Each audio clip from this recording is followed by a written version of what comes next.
Good morning. Hi. Hey, so I forgot my tripod again. So I may not be able to see the comments very well because I have you in a really ghetto setup. Hold on. And the light's a little bit strong. Okay, we're just going to roll with it. Because that's the joy of live TV. Yep, I can't see your comments. Cripes. I'm assuming you said good morning or something along those lines. So, my apologies. Hold on. Yeah, I can't do it. Okay, this is the best I can do. You're not propped on bananas today, but you are in a precarious position. So, good morning. So I'm just going to start yapping. How is everyone? Ask you questions like the dentist. You're all listening. I can see half of that one. Okay, well, here we go. Oh, there you are. Oh, thanks. My daughter did my hair yesterday. She's a master at color. If you're ever in the Atlanta area. Hey, Heath. Good morning. Yes, it's a big Starbucks. Morgan went and got it. Thanks for the shares and the hearts, and I apologize that I can't see all the comments unless they get pushed up to the top of the screen, and I can't see who's coming and going, so apologies for not greeting you by name, because I forgot the tripod again. Anyway, I'll just have to read more straight through, which might be good, right? Let's just start with our Tao Te Ching, Ursula Le Guin translation. See what she has for us today. We're on 54. You guys. Oh, I can't believe I did that. I had it set out and everything. My name's Michelle Wolf. Generally, I'm a little more organized. And you can find me at caddyshackdesigns.com. You should check out the coaching page on this website because the copy has been rewritten by the fabulously talented Michelle Lee. That's a squirrel. Squirrels are fascinating. So 54 are some rules. Well planted is not uprooted, and well kept is not lost. The offerings of the generations to the ancestors will not cease. To follow the way yourself is real power. To follow it in the family is abundant power. To follow it in the community is steady power. And to follow it in the whole country is lasting power. We wish for that, don't we? To follow it in the world is universal power. So in myself, I see what self is. In my household, I see what family is. In my town, I see what community is. In my nation, I see what a country is. And in the world, I see what is under heaven. Avery?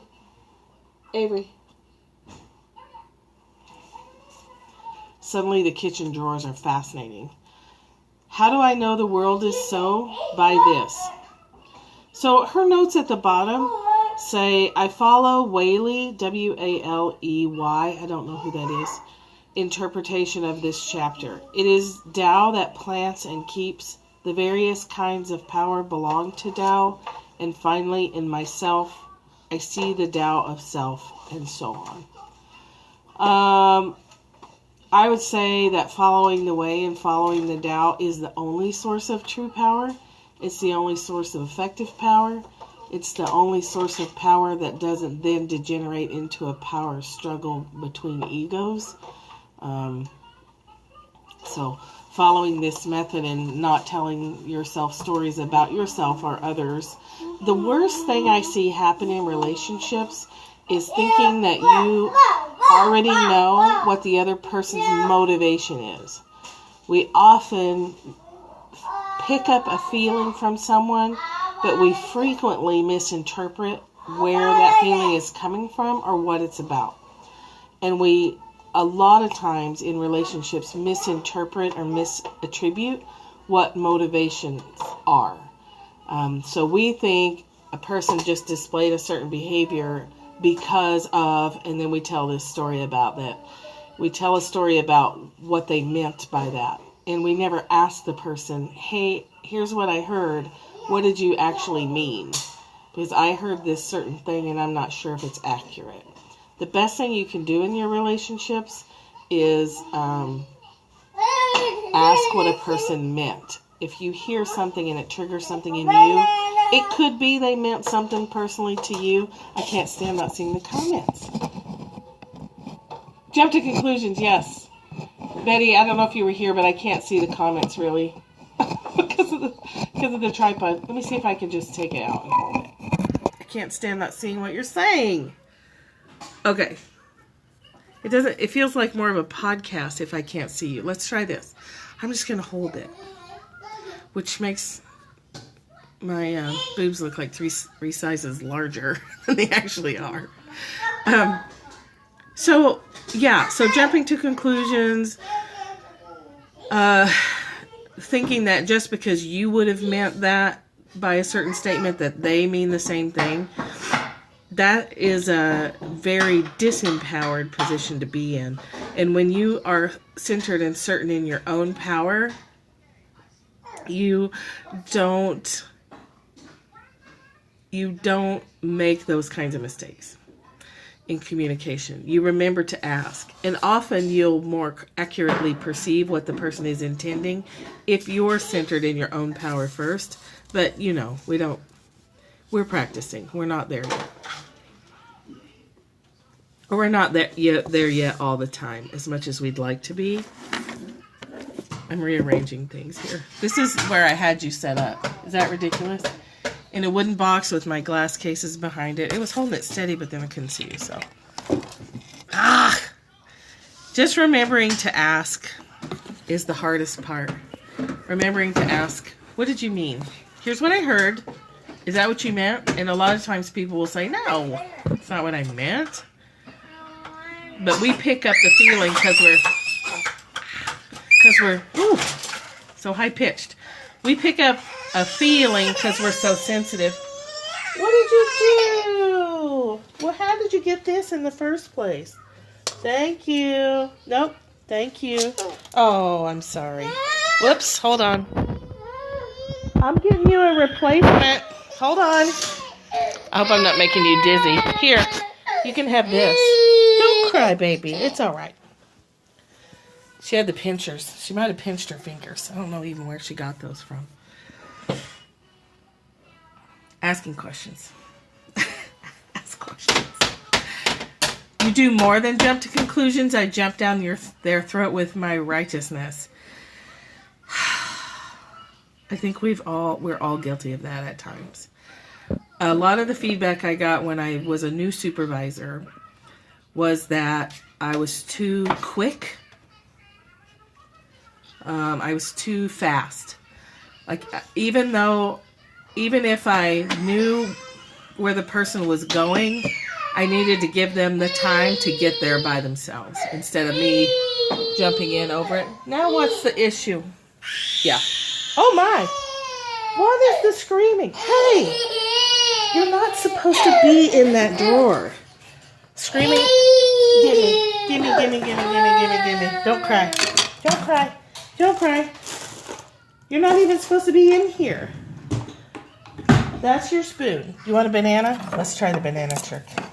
Let me see her. Hi, Danny baby. That's you. That's Avery. You want a banana? You want a banana too? Say hi. Say hello to your babies. To your baby selves.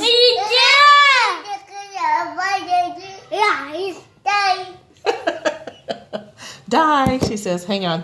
You can have a nice look at the underside of the cabinet there. Here, babies. Here, babies. Here. Here.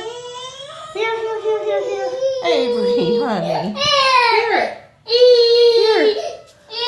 Oh, you're still crying. Here. Here. Take it. Let's raise our blood sugar. You don't even know. Okay. Where were we? Twin days are so chaotic. You guys should be used to it by now, though, right? The chaos of twin days and the Tao. The twins are a Tao in action. Whew. They're up, they're down, they're sideways. Yeah. Bananas are magic. Bananas are actually gross. But they like them. Sarah said she turned her back for 5 seconds and Avery was on the table and she had opened a banana herself and eaten almost the whole thing. It's funny because it's not you. Yeah, no kidding. Yeah, bananas are disgusting. What were we talking about? Oh, the feedback I got is that I was too quick and that I needed to take the time to choose my words and to let people tell their whole story, even if I felt impatient in their telling of it. Like if they were going slow, then my impatience would show and it hurt them. And so once I understood that it was hurting people, that I had to slow down. Yeah, I know. I had a really good supervisor who really coached me through a lot of communication stuff. It just takes time. It just takes time to remember that our urgency is not their urgency. And just because yes, extremely, extremely hard. And I got a lot of harsh feedback. It's a family trait too. Yeah, our family is German, so we're very staccato and chop and impatient and a little arrogant. I think our family's arrogant because we just don't give people the time. But you know, you can teach yourself out of that. You can train yourself out of that. Hi, Amelia. The camera's a little wobbly because I'm holding it propped on top of a plastic container of disinfectant wipes. We do know it all. Hello. Italian overreacting, German chop. Yeah. So our family cultures have a lot to do with our communication styles. And once we understand that our way is not their way, and just because we're in a hurry doesn't mean that they are. And everybody has a right to communicate in however they communicate. And for some people it's fast and other people are slow and they're storytellers. And I have trouble sometimes when I just want an answer and someone wants to tell me a story. So I have to breathe a lot. And not now. Now it's very easy to listen to different people. But in the beginning, I had to take a lot of deep breaths and remind myself that they needed to tell me a story to get to the answer. And just because I wanted an answer super fast didn't mean I had the right to impose that on them. So if they were the kind of person that needed, in my opinion, that's how I choose it for myself. Yeah, we want people to get to the point, but some people have to tell a story before they can get there. And in the storytelling is how they're getting to their point. And that's how it is for them. So, if your whole job is communication, which mine is, then I have to make it a priority to get comfortable with people's ways of communicating in all different ways and all the different kinds of language that they use. So if I'm listening to a 14-year-old gang member talk, I have to be able to talk in his language and in his style or hers. And if I'm talking to a 60-year-old police officer who's wanting a career change, I have to be able to hear his style and talk to him with his language. So I just have had years of doing that. So it does take time, and it is hard when your natural style is fast. It's very hard to listen to people who are slower or who struggle to get to the point. So just a lot of breathing is the best I can tell you. So, yes, there's people pronounce it differently, Bach or batch. It's B-A-C-H, a flower remedy called impatience, for the flower impatience. Anything that's relaxing, I would say what's in your kit is frankincense. And what else in the kit that is calming? If stress away,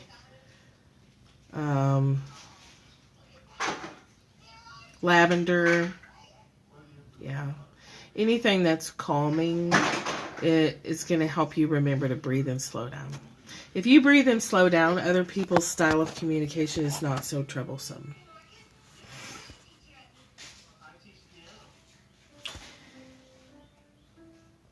I think it's just the human struggle. It's the human condition. You strap it under your nose. Just cram it up your nose, and or you can put it on a tampon and shove it up your nose.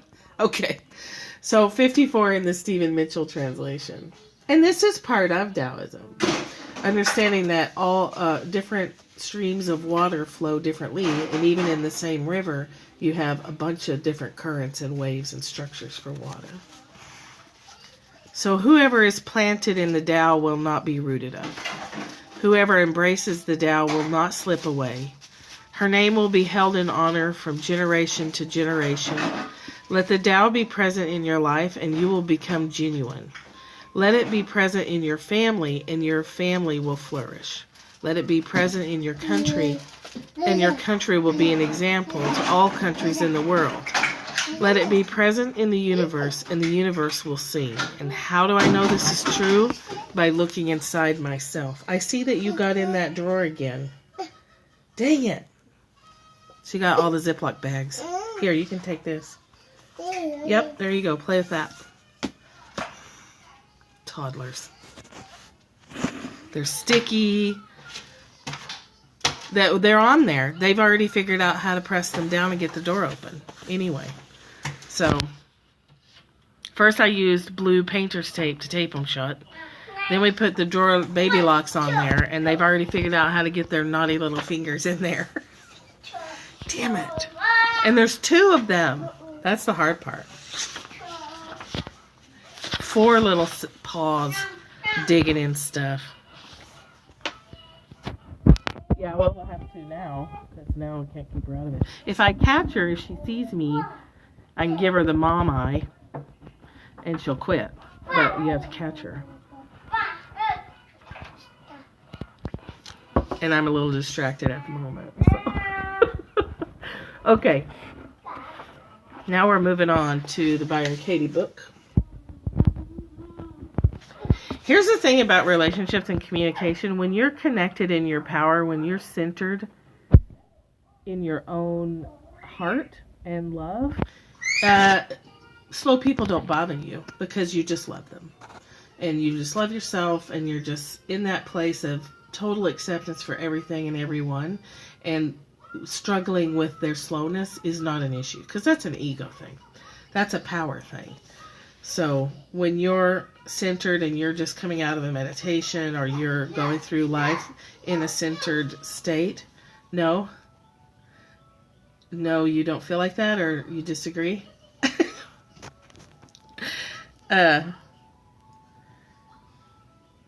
You're accepting of people's different styles, I guess. Okay. Okay, see you later, Betty. Always with the crying. Hold on. Here, I'm just going to set you down so that you don't get dizzy from me walking around all over the place. Hey, what's up? What's up? Now what are you screaming about?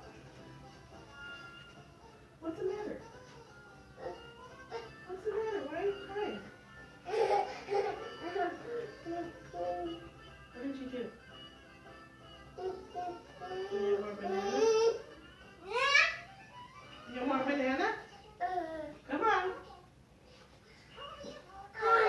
Come on. Here.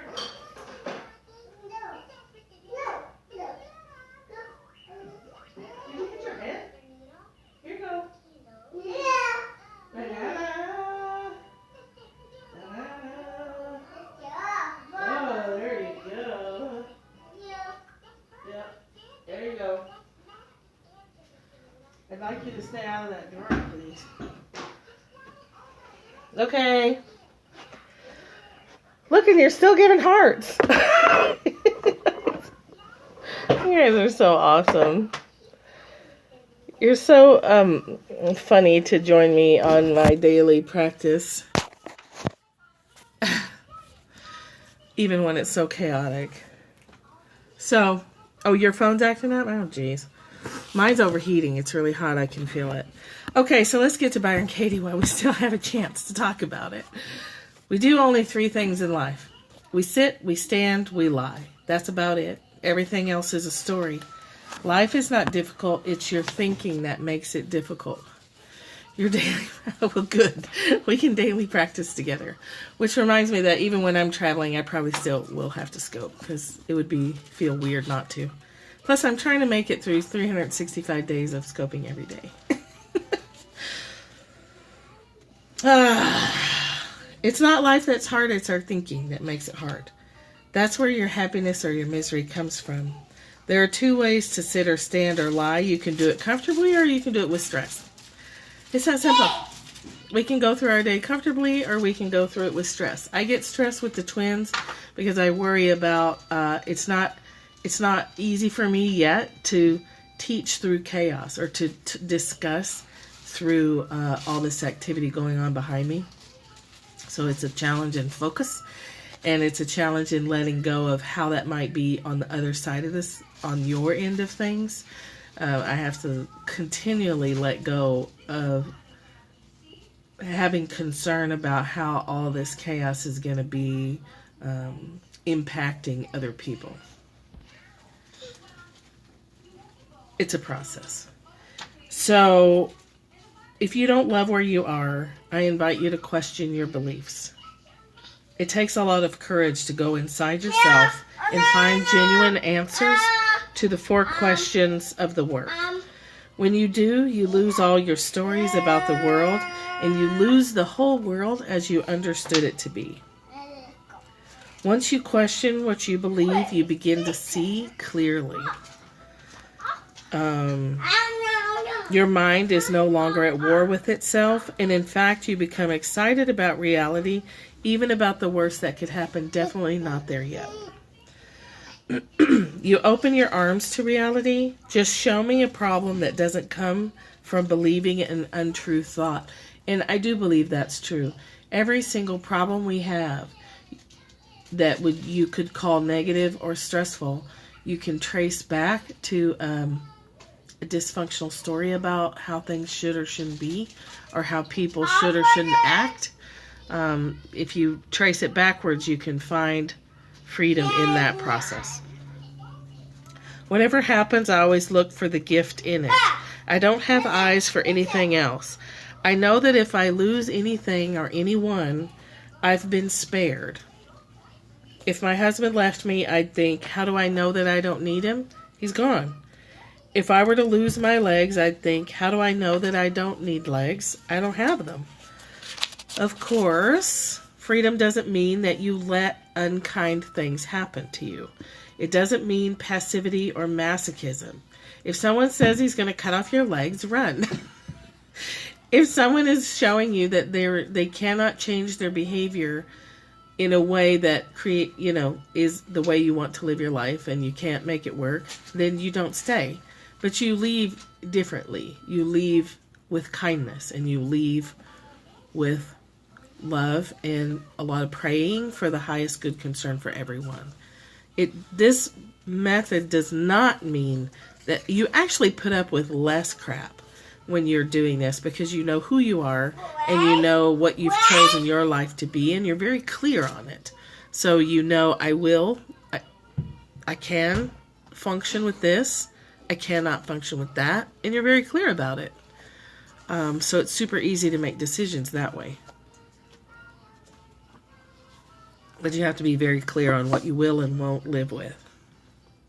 How do you know that you need cancer? You've got it.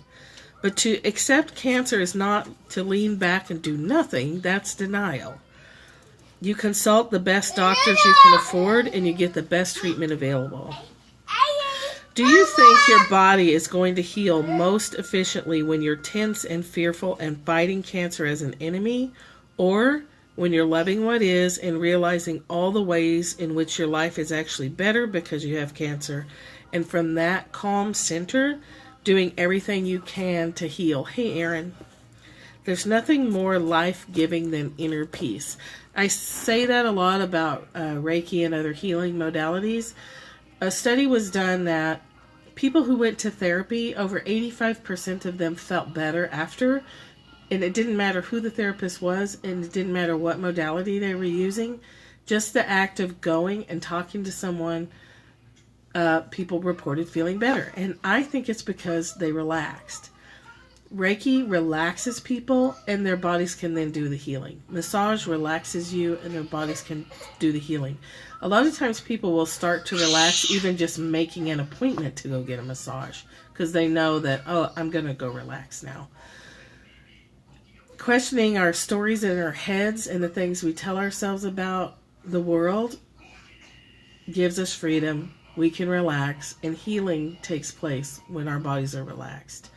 So it's not that you roll over and do nothing, but you stay relaxed and you stay centered, and you continue looking for the gifts in every situation so that your body can stay relaxed while you're going through treatment, while you're seeking medical care or therapeutic care or medicinal care, whatever you need. The only time you suffer is when you believe a thought that argues with reality. So if you have a terminal illness, if you have a psychiatric condition that's, a lifelong thing, like bipolar or something, arguing against that reality just wastes your energy. Accepting the reality that that's the way it is leaves your energy free to find the best treatment for you, to find the best way of managing whatever your condition is. You are the cause of your own suffering, but only all of it. There's no suffering in the world. There's only an uninvestigated story that leads you to believe it. There is no suffering in the world that's real. Isn't that amazing? So that's not saying there aren't problems. Problems happen. But our suffering around the problems is self-generated, and we can choose to change that part. Both pleasure and pain are projections, and it takes a clear mind to understand that. After inquiry, the experience of pain changes. The joy that was always beneath the surface of pain is primary now, and the pain is underneath it, so it flip-flops. People who do the work stop fearing pain. Does that sound like aluminum foil? Sure does. Thank you. Well, you might as well have it now. All right, so, you see? Hi. Hi. I'm the naughty toddler that got in the drawer I wasn't supposed to be in. Good Lord. So now we move it up. Oh, uh-oh. And now we scream and yell. No, baby. Nope, you can't play with that one either. Nope. Sorry. I'm sorry. I'm sorry, not sorry. Here's some tape.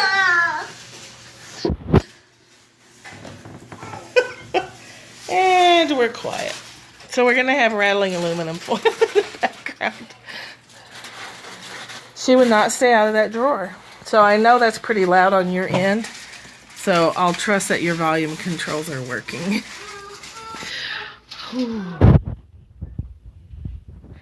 Deep breaths out. My story about chaos should not be happening right now. Has to be let go. They should be quiet. Okay, good. It's pretty loud from my end. It's funny. Good. Okay. So what she's saying is when you I know, right? When you investigate your story, you can relax with pain. That has a story about chaos, yes. Fighting pain is way better. Is way not better. Yeah, it's got a book and some tape in it now. I just threw in there. Understanding that pain without a story is just pain, and you can relax into it and not fight it. Fighting pain only amplifies your pain. Even emotional pain would tense up our body about, right? We get real rigid and we start to hold tension in our muscles. And understanding that the pain is the pain and the suffering is the optional part, you can relax and let your body let go, and your pain will actually go down. So people who do the work watch pain come and go. They watch life situations ebb and flow in and out, and they don't worry about it. My eyes hurt this morning. She has this condition. It's FUCHS dystrophy. I don't know what that means. But there are blisters on the inside of her cornea, and sometimes the pain is intense. So she's had this fixed since then, so she's not suffering with it like she used to. My specialist asked me to put a drop of salt solution in 6 to 8 times a day. This dries the moisture that causes cloudy vision, but it's also literally salt in the wound, and it adds to the pain. Still, even after a drop, when I look at my granddaughter's face, all I see is a blur. I notice the thought, how beautiful Marley is, and then it occurs to me, given the progression of my disease, the time may come when I will never see her face, because she's going blind. I understand that it's unnecessary. I can't find one place in me where it matters that I see her face. I may never see any of my grandchildren. I may never see any faces. As I realize that, I look for sadness and find only joy. An overwhelming sense of gratitude for life wells up in me, and how nothing is ever missing, and how full life is. How everything is the way it's supposed to be. I continue to wait and see if I can find a need for something more, and it doesn't appear. Another day, sitting in the living room, I pour hot tea from a kettle into a cup. I don't see that the cup is cracked, and the hot tea spills out onto my hand. She calls this an adventure. What an adventure! Even as my hand starts to throb, I'm aware that what I'm watching is absolute perfection. I'm not there yet. How can I believe that my hand is not supposed to be scalded when it is? Why would I move from reality into a fantasy of what my hand should be? Hi, Nina. When inquiry is alive inside you, thoughts don't pull you away from loving whatever happens as it happens. Pain is always on its way out. It's the story of a past. All the pain we have ever suffered, all the pain that any human being on this planet has ever suffered, is gone in this present moment, and we can allow ourselves to live in a state of grace. We can only live in that state of grace when we really understand and take responsibility for the things that we say in our head. So if we understand that we tell ourselves stories about things and we're causing suffering that is optional, and we continue to do it, then we need to take responsibility for that. And we can check and see what that's about, like why, when we know better, we are still choosing a painful path, and you may need help with that part.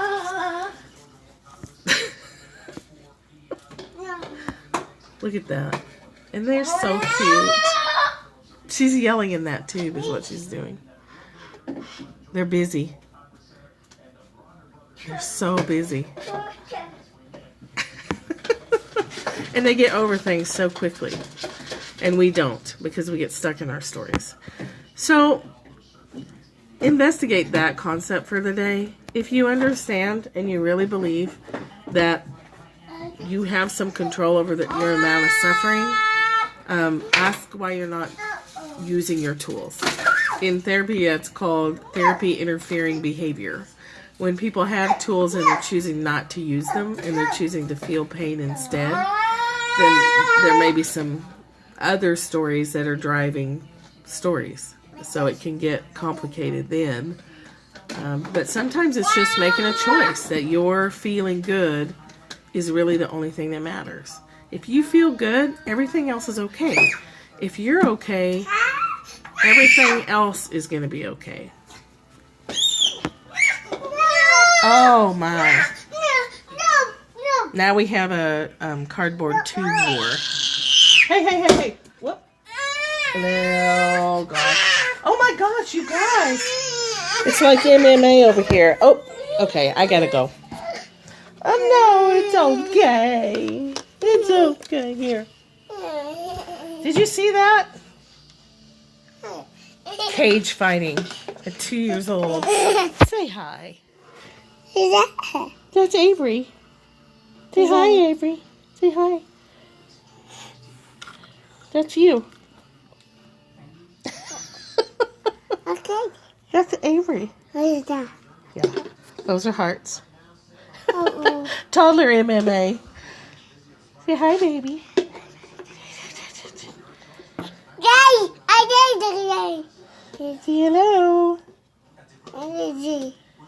Okay. She likes the camera the best. Bye. Bye. Say bye-bye. Bye. Bye-bye. Bye-bye. Thanks.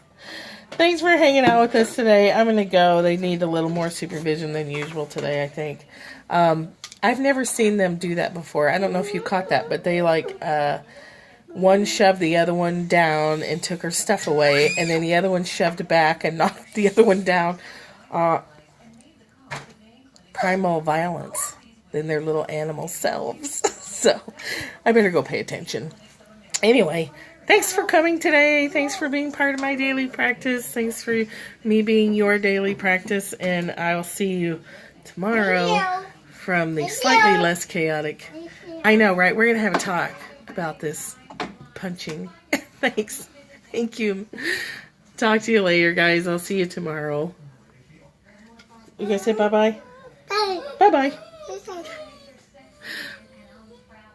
Oh, gosh.